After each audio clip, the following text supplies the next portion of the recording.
And the NED is very, very excited to host this meeting with Penpa Tsering, who is this will be his first public interview with an American journalist since he was sworn in as the new Sikyong on May 27th, which is less than 3 weeks ago.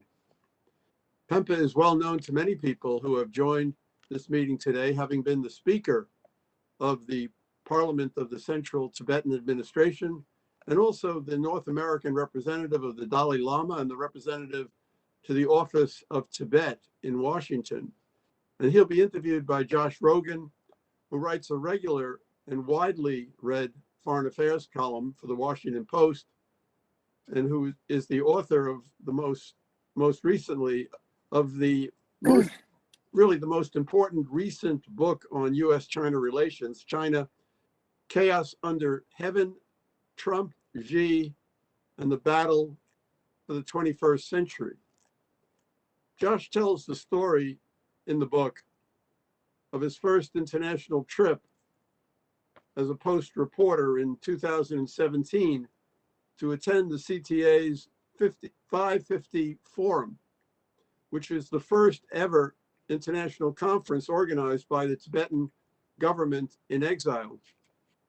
The conference title was a reference to the idea that the CTA would spend 5 years pursuing negotiations to resolve the status of Tibet as a country that was illegally invaded and annexed by Beijing more than 6 decades ago. And if that effort failed, to hunker down, as Josh put it in the book, for 50 years of struggle. When Josh asked his boss at the Post, Fred Hyatt, for permission to take this trip, Fred gave his consent, saying, "I hope you'll find enlightenment." I don't know if Josh did find enlightenment in Dharamsala, but he certainly found a friend in Penpa Tsering, who informed him that his name, said backwards, Rogin Josh, was a popular Indian chicken dish that they dined on together during Josh's visit. If there's going to be 50 years of struggle that lie ahead, it will be important to have a clear understanding of the challenges Tibet faces, as well as coherent approach for addressing them.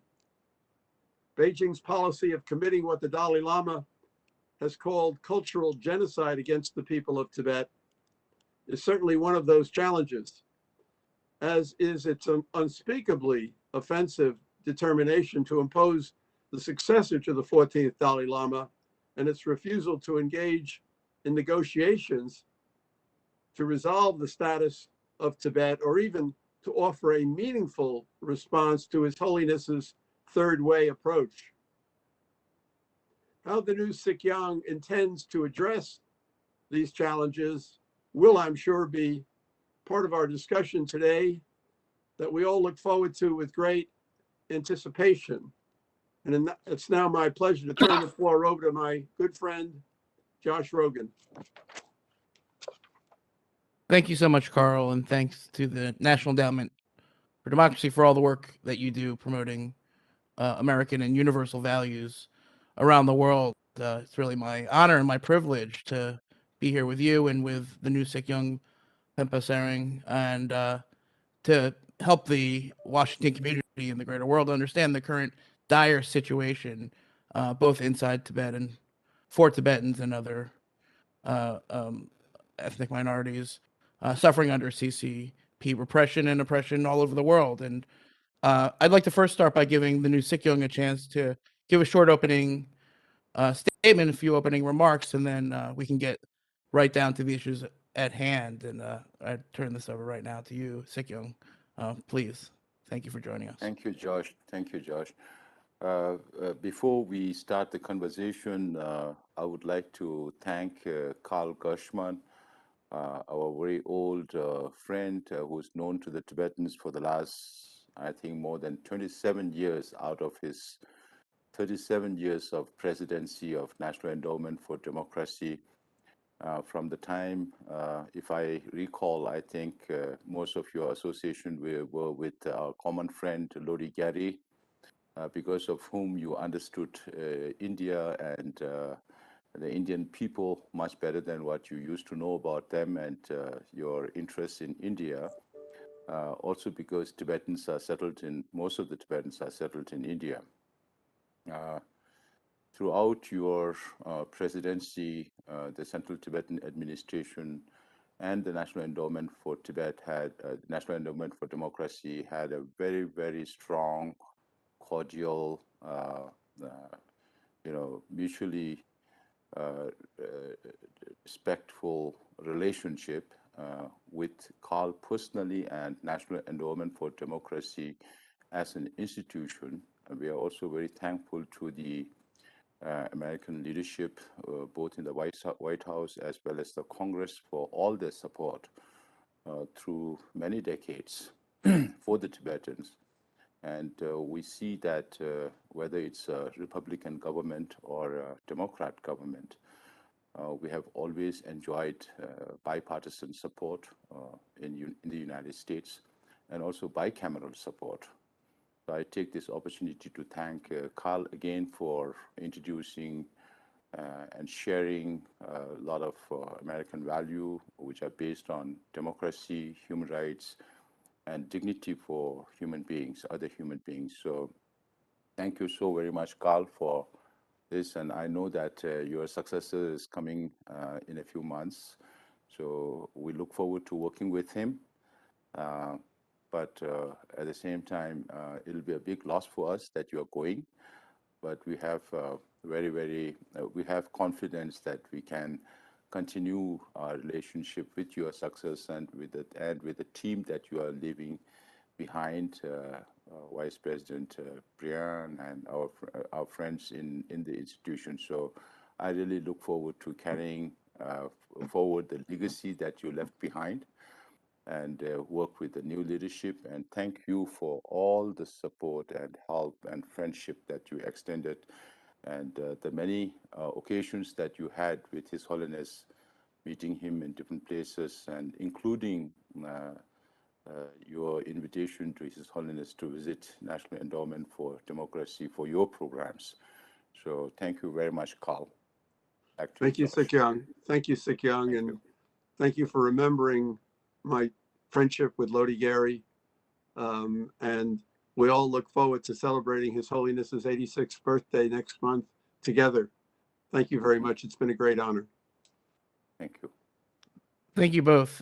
So Sikyong, let me begin by asking you, for our Washington audience primarily, to explain what the CTA is, what its purpose is, what it does, how you can have a transfer of political power in an exile community, and how the example of having a democracy in exile has been important to both the Tibetan movement, but also as an example to other exile movements around the world. The Central Tibetan Administration, some people call it the government in exile, but in our books, in our charter, it's the Central Tibetan Administration, which represents the Tibetans inside Tibet.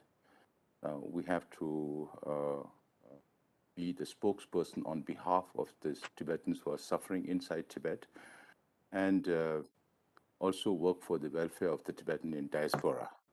So the main responsibility of the Central Tibetan Administration is to see how best we can resolve the Sino-Tibet conflict and to look after the welfare of the diaspora. And the community in size is quite small in the exile community. So we are talking about 130 to 140,000 Tibetans, out of which about 10,000 are in Canada, and about 25,000 in the United States. So the United States is by far the only country which has the largest number of Tibetans, next only to India.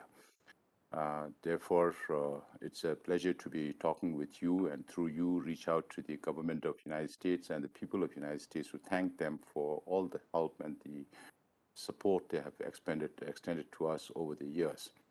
So the introduction of democracy in the Central Tibetan setup goes way back to 1960, and that goes back to the inspiration that His Holiness got from his visit to India in 1956-57, which was also preceded by his visit to China. So, despite His Holiness' young age at that time, way back in 1951, when he took over the political and temporal rule of Tibet, even though he was very young, he got exposed to two different political systems of governance. And he was very, very, even though the Indian parliament was quite chaotic, he was very, very impressed with the freedom for the elected representatives to speak their mind.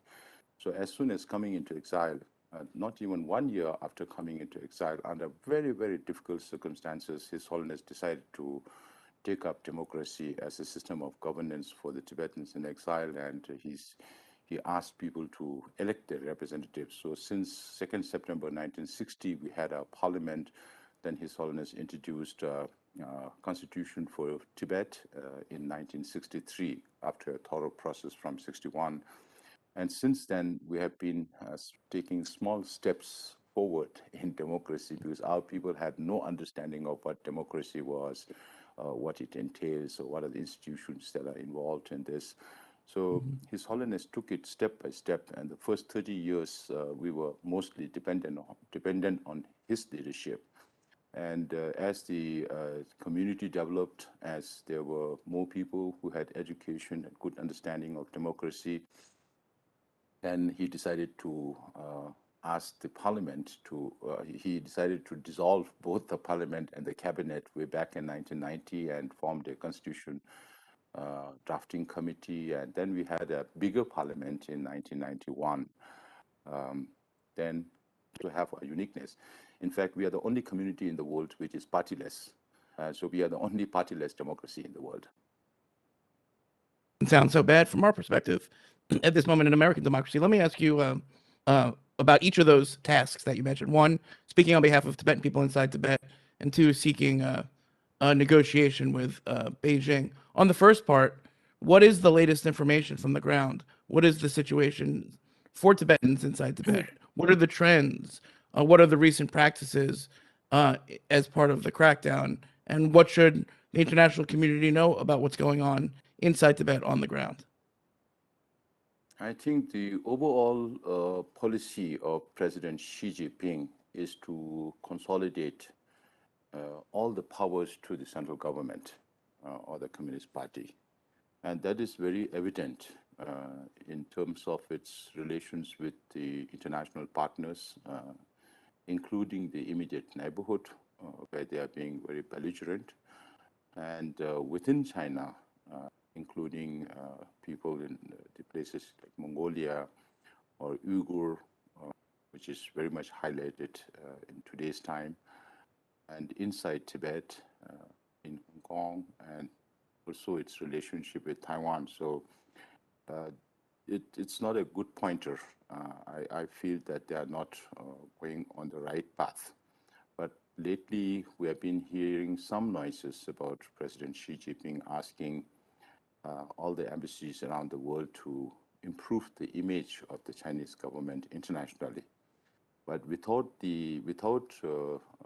resorting to the core values that the international community cherishes, it will not be possible to please the Western nations to improve the image of China and its leaderships and policies. So just like in other parts of China, dealing with its nationalities, we also face the same problems, but it's not so much visible because of the currency of emerging situation in Uyghur or Hong Kong.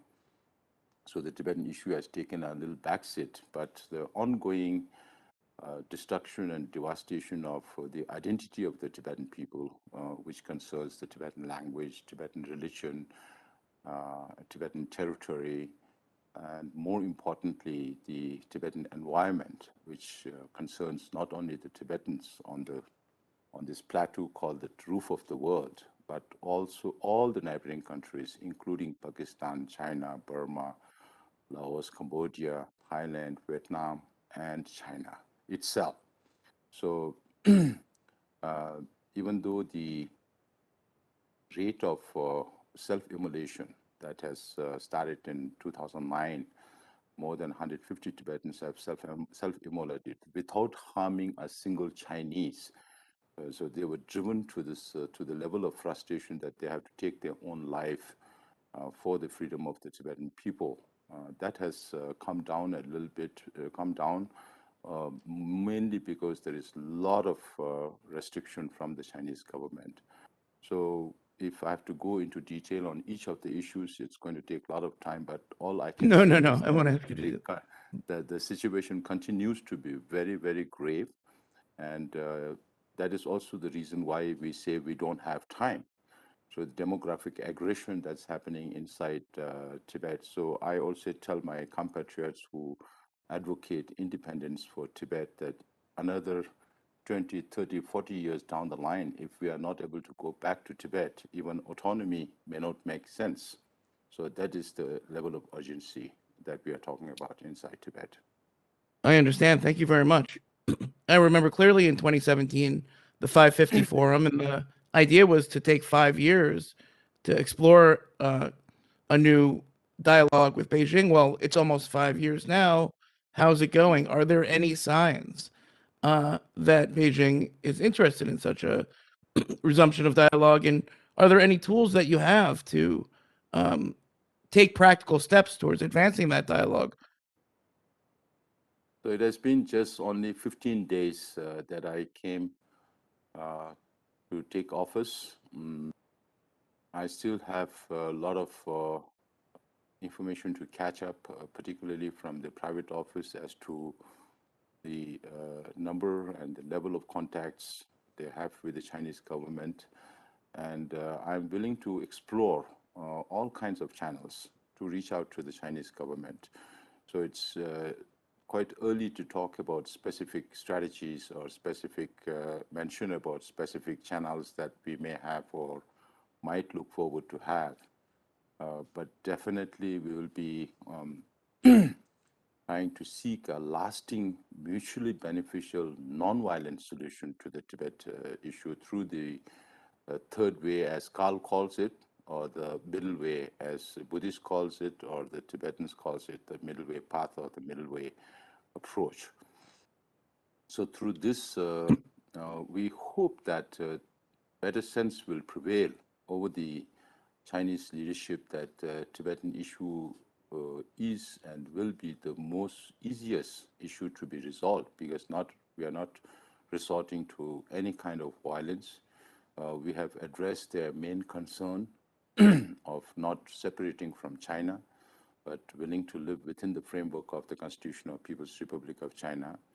So with that basis, they so far they have the response from the Chinese government has mostly to create more and more challenges and obstacles for the Tibetans and putting more conditions for the dialogue to move forward. So I think if better sense prevails over the Chinese leadership, there will definitely be a way forward. And one of the issues that His Holiness wishes, and also His Holiness has said it many times, including during my audience about 10 days ago, that he would like to visit China on a pilgrimage. He would also like to see his hometown in Taksir in Amdo, and he would also like to visit Lhasa. But till such a time that there is freedom in China and in Tibet, it will not be possible for him to live there or stay there. So, with that, that is a clear indication of where we intend to go. And one of the promises I made during my campaign, during the elections, was to reach out to the Chinese government in whatever capacity and through whoever it is, for His Holiness to go to China, visit China, and that will also provide an opportunity for His Holiness to meet with the Chinese leadership, have a one-to-one straight talk, sincere talk, and I'm sure there will be a path forward for us to work on it. So this is something that we are focusing on right now at this moment. Fascinating. Thank you. It strikes me that if we look at what's going on in Hong Kong, uh, international confidence and the idea that you can have limited autonomy inside of China, whether or not you call it one country, two systems or middle way approach or whatever, that space is shrinking. And I'm wondering, as you look at the crackdown in Hong Kong and the broken promises there, uh, does that indicate to you that perhaps that has an implication for Tibet, that a real middle way approach may be less possible, maybe less likely, considering how the Chinese Communist Party is acting in Hong Kong? That's why I keep saying, if better sense prevails on the Chinese leadership, because right now what they're doing doesn't make sense to any one of us, except for the Chinese leadership themselves. So what they're doing in Hong Kong was completely contrary to international conventions and the agreements that they've signed with UK and the promises they've made for the Hong Kong people. And that doesn't help inspire other nationalities to look for negotiated settlement or settlement that is agreeable to both. The whole idea of the Chinese government is to rule with an iron hand. Now, how long can that go on in this 21st century? How long can the Chinese government keep control on information or movement of people? So there has to be a certain level of transparency, freedom on information, freedom of information, and freedom of movement. Uh, there is so much mistrust with the Chinese leadership, whether it's with the international community or within China itself. That's also the reason why over the last more than one decade, China is the only country that spends more money on internal security than international defense expenses. So that is a reflection of how jittery the Communist Party is against their own people. That is also the reason why I think they are keeping these flashpoints with India or with its neighborhoods in the South China Sea or with Japan or with Taiwan, uh, so that if something happens that become precarious for the Communist Party to sustain, then they will have this flashpoint to come into action and then raise nationalism within the people. So I don't think it'll be very, very long for the Chinese leadership to either understand and mend ways or be dethroned. So those are the only two options left. So How the long? one good thing when you talk about consolidation, again, one person becomes very powerful, uh, but at the same time, that person also have to take the responsibility for any failure of the government. So they should be ready to take on both. How long? It's very difficult to say. I don't have a crystal ball. Neither can I go to the lamas for divinities as to when this is going to happen. But this is inevitable because we believe in the law of impermanence, and change is the only constant. So That's therefore, true. change has to happen. There is no choice. Thank you. Thank you. I remember when I had the chance to ask a question of His Holiness in Dharamsala, I asked him about the U.S. government at that time run by President Trump. And he said two things. He said America First was, quote unquote, not very nice. But he also said that the American people have a role in promoting democracy and freedom. And I'm wondering, as you look at Washington under the Biden administration, what do you want them to do? What are your asks of Washington, of Congress? What are your specific requests that the U.S. administration and Democrats and Republicans could reasonably hope to accomplish to help Tibet and the Tibetan cause? Um, Over the years, we have seen from 2002, the adoption of Tibet Policy Act, going back to 1997, the first appointment of the special coordinator for Tibet in the State Department. So that's almost more than 2 decades since we had very helpful relationship with the American government. Over the last few years, we had the reciprocal access to Tibet bill. Then again, the amended version of the 2002 Tibet Policy Act, which is now the 2020 Tibet Policy. And U.S. is the only country that has an act where the State Department or the government or the White House has to report to the Congress every year on the status of what is provided for in the act.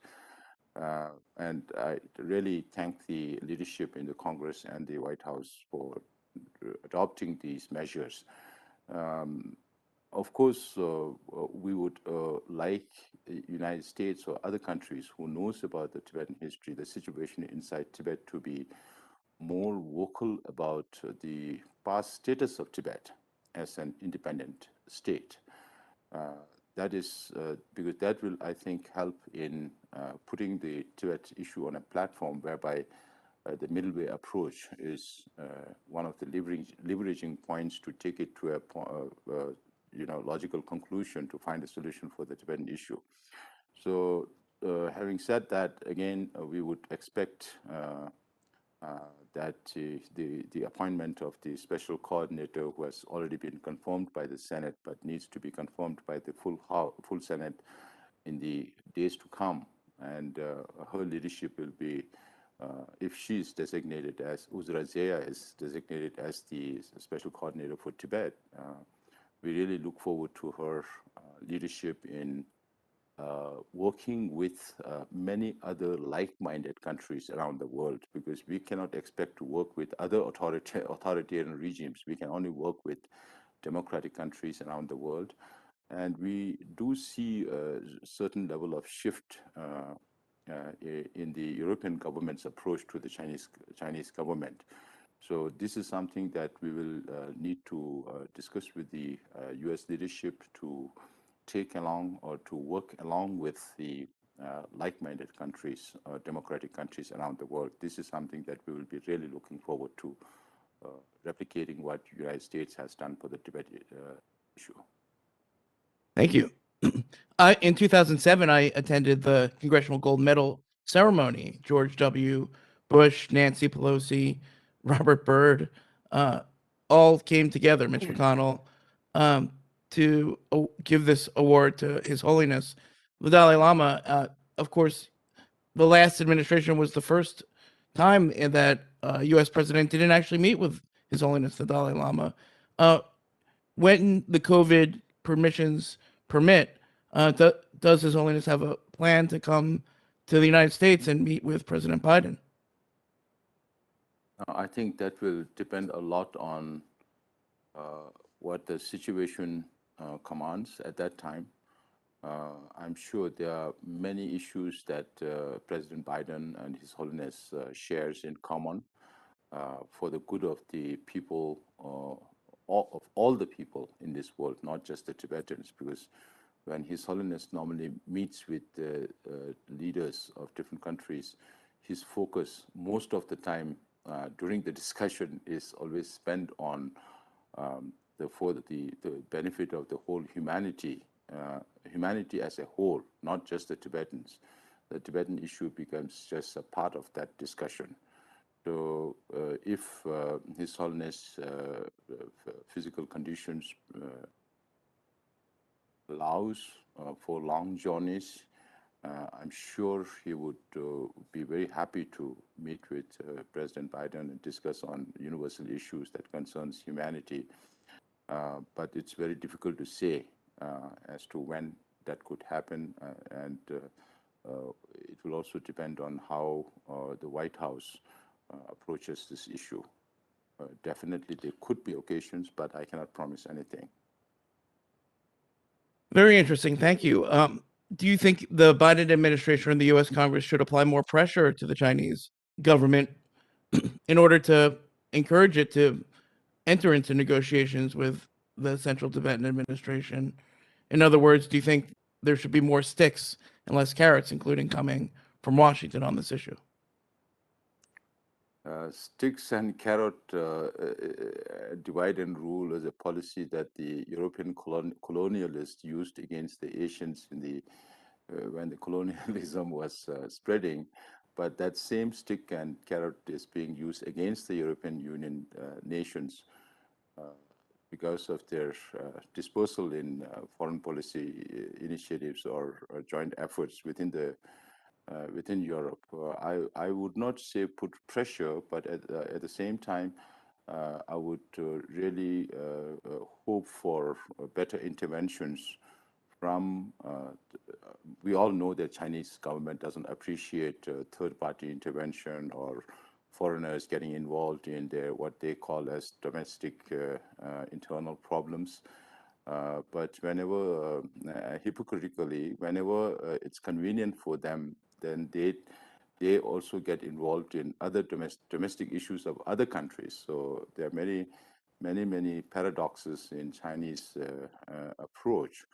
But I would definitely say any kind of intervention in resolving the Sino-Tibet conflict is welcome, and China should not see intervention from other parties as interference in their domestic affairs, but in helping hand in increasing their moral authority, which is the only thing they lack. Today they have military power, they have political power, they have monetary power, but the only thing they lack is moral power, which is only because of the distrust that they themselves have created. So if they change, I'm sure there will be a lot more things going on, not just with Tibetans or Uyghurs or Mongolians, but very beneficial for the whole of China. That the whole world expected them to become a more responsible world leader after or at the time when China became a part of the World Trade Organization.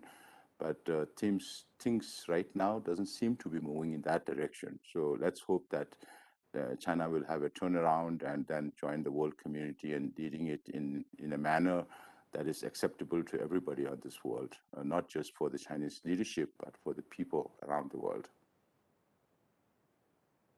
Excellent, thank you.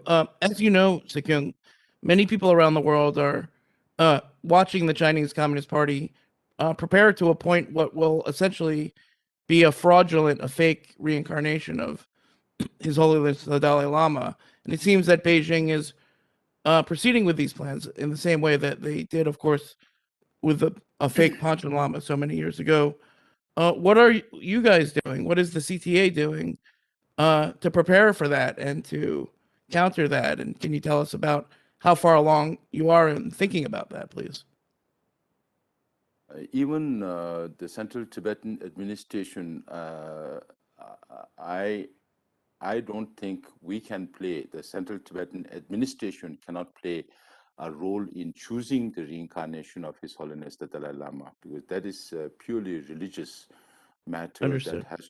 That has to follow religious rituals and a lot of divinations and other things that are involved. And I personally am not a leader of a tradition. I'm not a lama or a reincarnated lama. That responsibility lies particularly with His Holiness, because the whole concept of reincarnation is for that person to be reborn to continue his work that remains unaccomplished or that needs to be strengthened. So it is up to His Holiness the Dalai Lama as to where he will be born and how he will be born, and he will definitely leave indications as to where he will be born. Even now, he says, I will be born in a free world.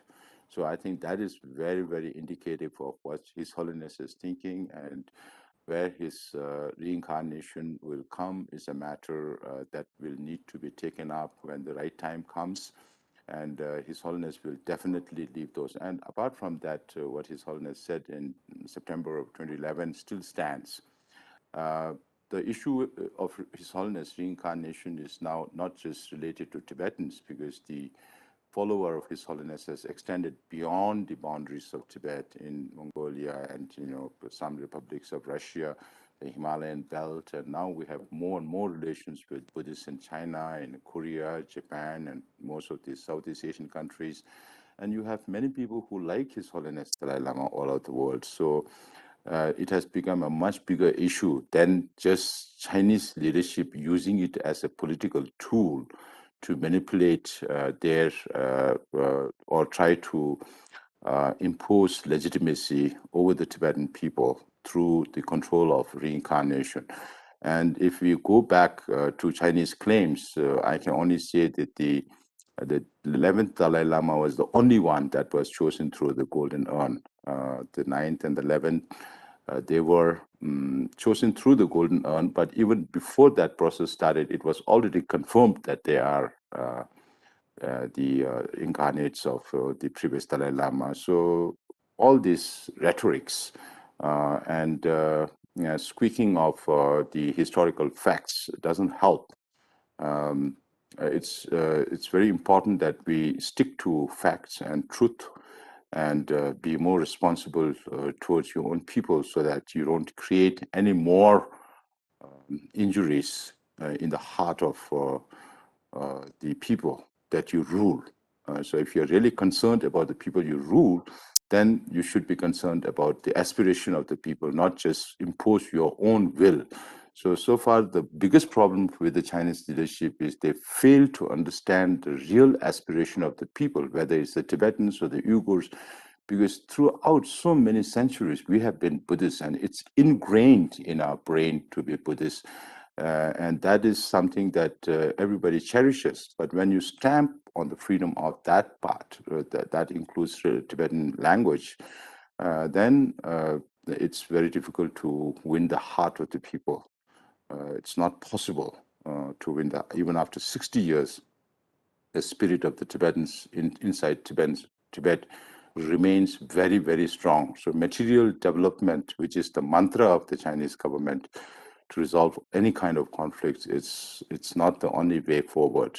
They need to understand the aspiration of the people more than anything else. Thank you very much.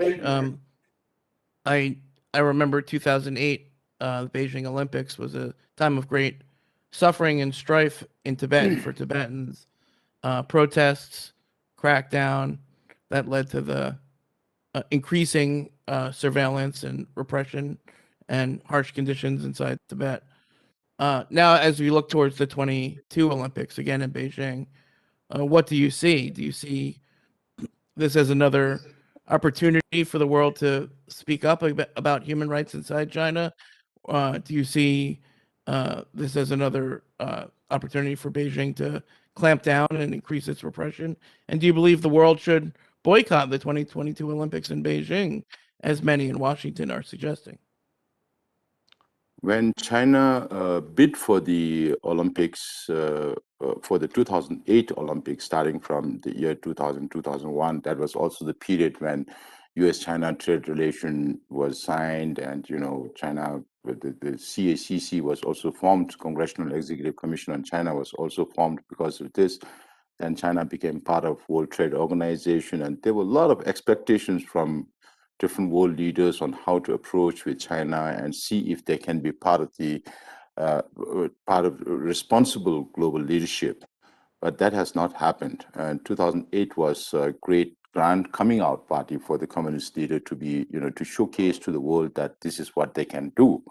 And it was a huge matter of prestige for them. And that could be one reason why the dialogue process started in 2002, and immediately after the Olympics was over, that fizzled out in 2010. So we can definitely understand how China strategized to minimize international opinion on them by just having show the facade of conversation or dialogue, but on the ground really not happening and no improvement whatsoever.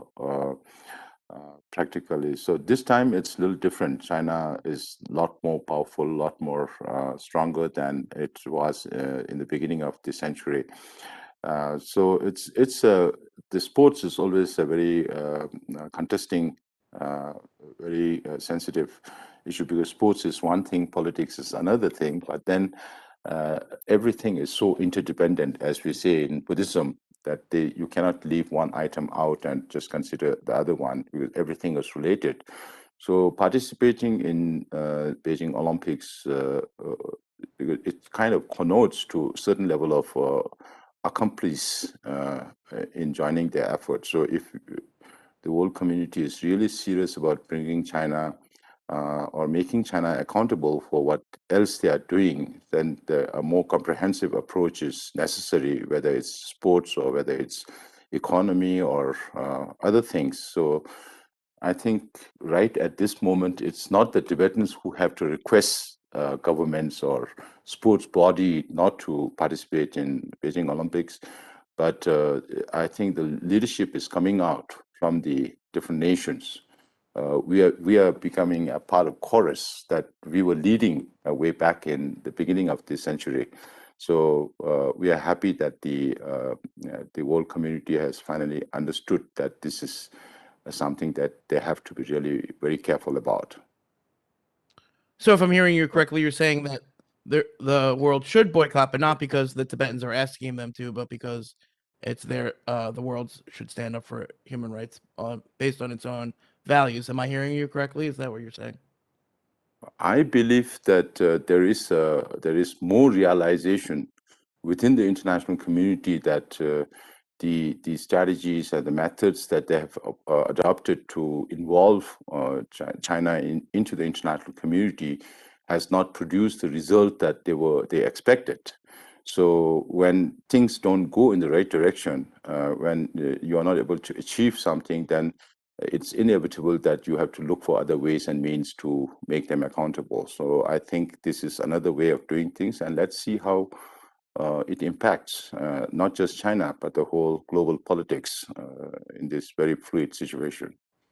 I understand. Thank you. I want to pose to you a couple of questions from the audience, but before that, I'd just like to ask you a couple more questions about what's going on inside the Tibetan community. You know, one of the things that I've come to know over my years of interacting with the Tibetan community is that, you know, among Tibetan youth, there's increasing frustration and increasing calls for a more aggressive, more independence-minded strategy, increasing frustration with Beijing, rather that they feel that this middle way approach has been abused by Beijing to keep the Tibetan movement from seeking a more aggressive, more independence-minded strategy. And I'm wondering, as you start to lead as you rise into the leadership of the political leadership of this community, what do you think about that, and how do you plan to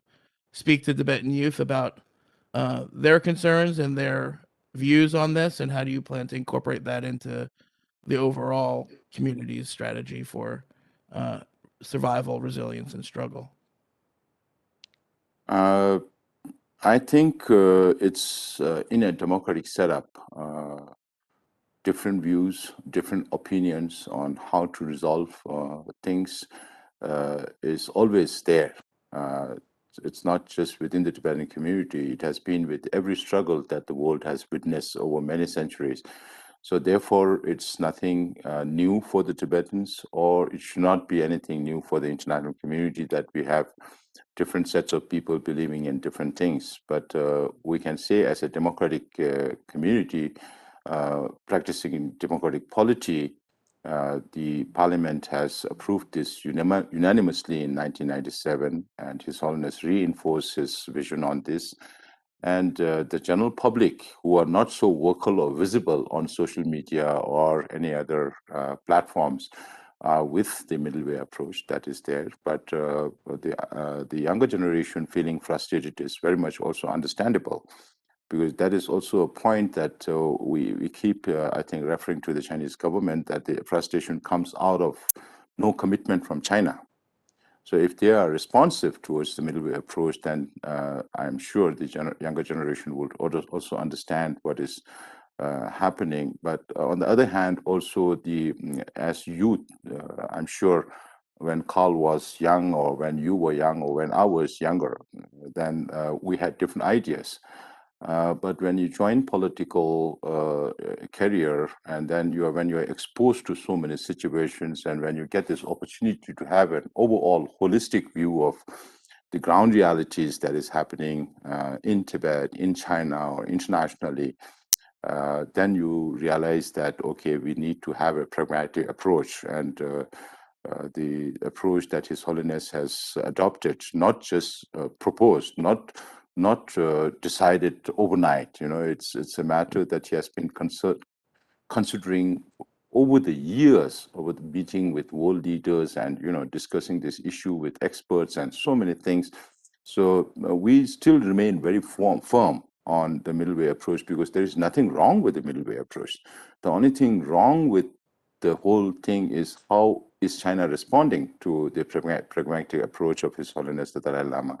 So this also, I'm sure the younger generation understands, but there may be areas that we can assist the younger generation. And that's also one reason we have this a huge plan to launch a Tibet advocacy group campaign all around the world. On the one hand, we have a huge social and demographic change happening in the Tibetan diaspora. Tibetans moving out of India and Nepal to the Western countries. So these days, you find Tibetans in more than 25 different countries, and they have become citizens in those countries. They speak those languages, they understand the system. So we have a huge potential there as Tibetans to lobby for Tibet, and this is what we are planning to harness, to work together with particularly the youth, of course, not limiting age, but provide opportunity for any single Tibetan who would like to contribute to or work together with other Tibetans.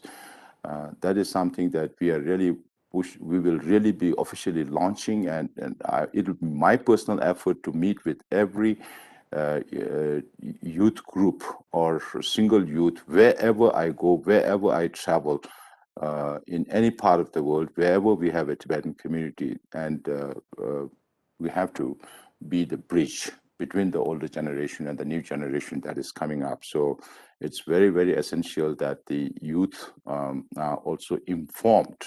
So when people take informed decisions, then we cannot be wrong. When we take decisions based on half of the information then we lack in certain areas. So this is something, it's a challenge, but it's achievable that we can work together. Understood. Thank you so much. This is sort of a composite of some questions that we are getting from listeners. I have received different variations of this basic question, which is basically that at what point would you have to conclude that the Chinese Communist Party has rejected the diplomacy toward the middle way approach, and what would be the signal that wasn't going to work, and then is there a plan B? What other approach could there be after that? Now, as a matter of policy, it's not something that the Sikyong addresses by himself, or the cabinet decides as to what can be done. As I mentioned before, we have our own peculiarity in the formation of our government and the systems that are the organs of the democratic institutions that we have in place. So it has to be, if there is anything new that we have to adopt, then there has to be a referendum with the public, and then approved by the parliament. So I was asked this question after I assumed office, the article that appeared on Global Times, where they have asked questions to the former United Workfront head, who always comments on Tibet issue. He's the most regular guy from the Chinese government to talk on the Tibet issue, and always very negative towards any positive approach that we are taking. And then there was also this other scholar who was interviewed. But I do not consider that as the official position of the Chinese government. If the Chinese government wants to really convey what they have in mind, whether it's from the foreign minister or from the president himself, saying that we are no longer interested in talking with the Tibetans or finding a solution, then I think that will be a historical thing for us to reconsider as to what we need to do till such a time that there is a official confirmation. Because whatever is coming out, under the communist system, there are a lot of postures they make. So that kind of misleads the whole international community or their own people, because they have various means of doing it to mislead the international community or to mislead their own constituency within the country. So as far as I'm concerned, as long as there is an emphatic statement from the Chinese leadership that we are no longer interested in negotiated solution, or we are no longer interested in the non-violent movement of the Tibetan people to resolve the Tibetan issue, then there has to be a rethinking, and that will happen within the community. It's not in the hand of Sikyong alone. It has to be a democratic process.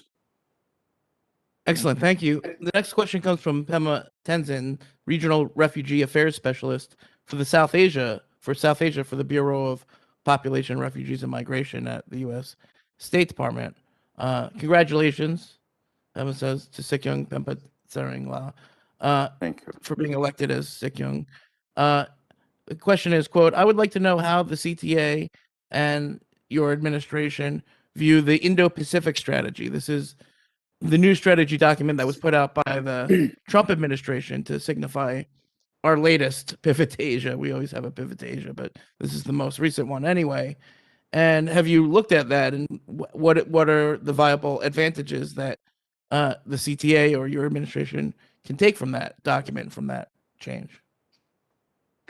The whole pivot of the Trump administration, moving it towards the Indo-Pacific region, in the beginning was little sketchy because of the scrapping of the regional cooperation agreements, but at the same time focusing on the area, I think is mostly because of what China is doing in the South China Sea. It's all compounded by China's own action by building airstrips on islands that didn't exist before, or creating problems with all its neighbors, whether it's Vietnam or Philippines or Malaysia, Brunei, Australia, Taiwan, whoever it is.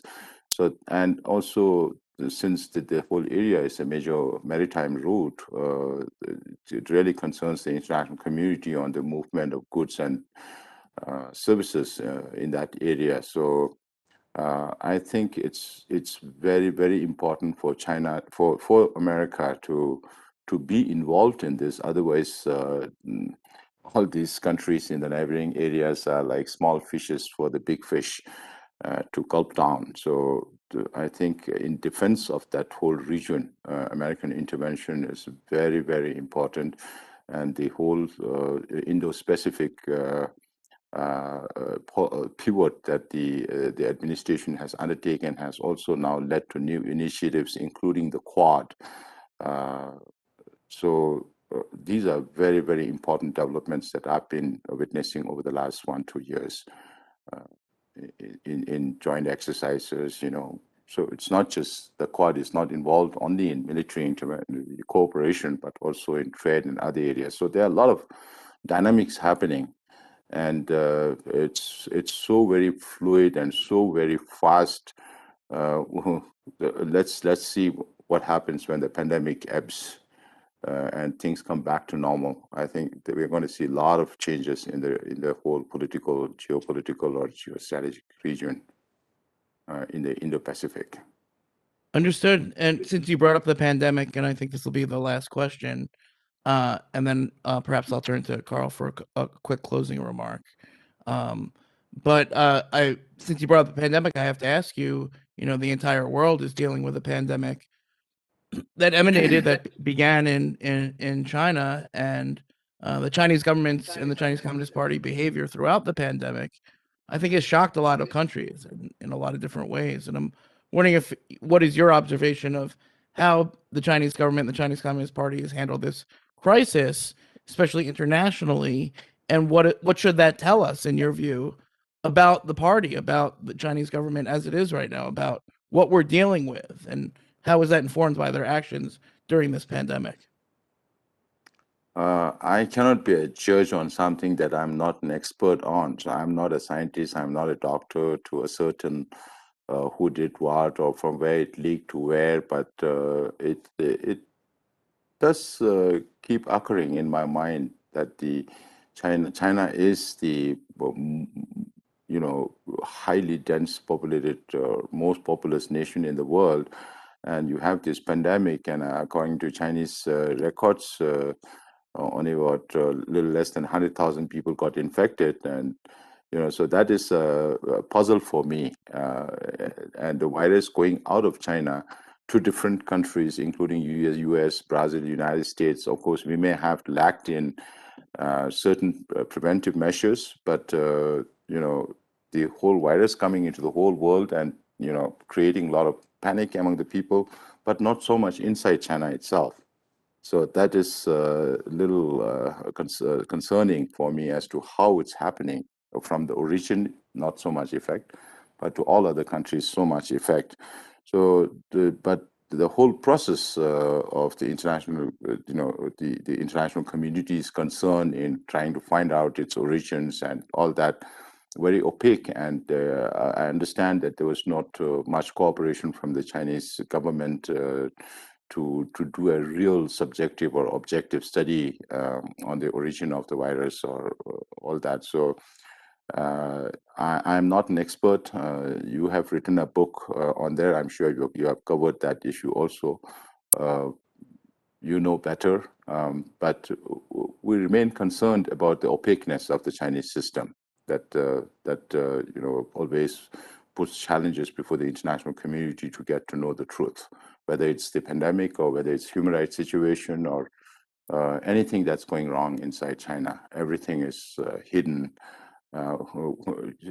Can you think of any other country where a 6-year-old child was lost, taken away with his family way back in 1995, and now after 26 years, you still don't know where the child is?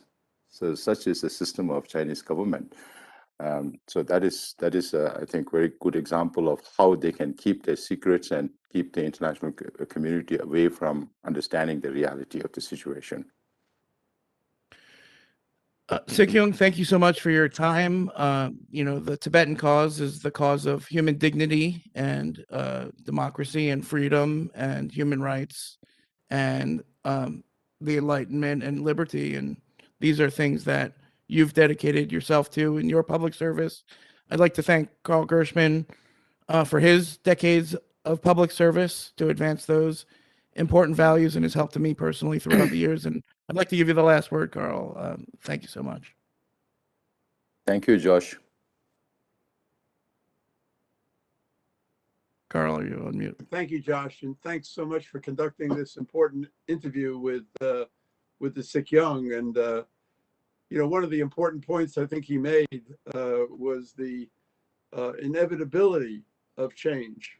He talked about the law of impermanence and the need for the Chinese government either to understand the situation, or he used the word dethroned. And I think, your question at the end, Josh, about the pandemic is extremely important, because we could be on the verge of a real change where the US is probably going to really try to help vaccinate the entire world. And who knows how this is going to change the understanding in the world and the narrative. But we're on the verge, I think, of a period of change.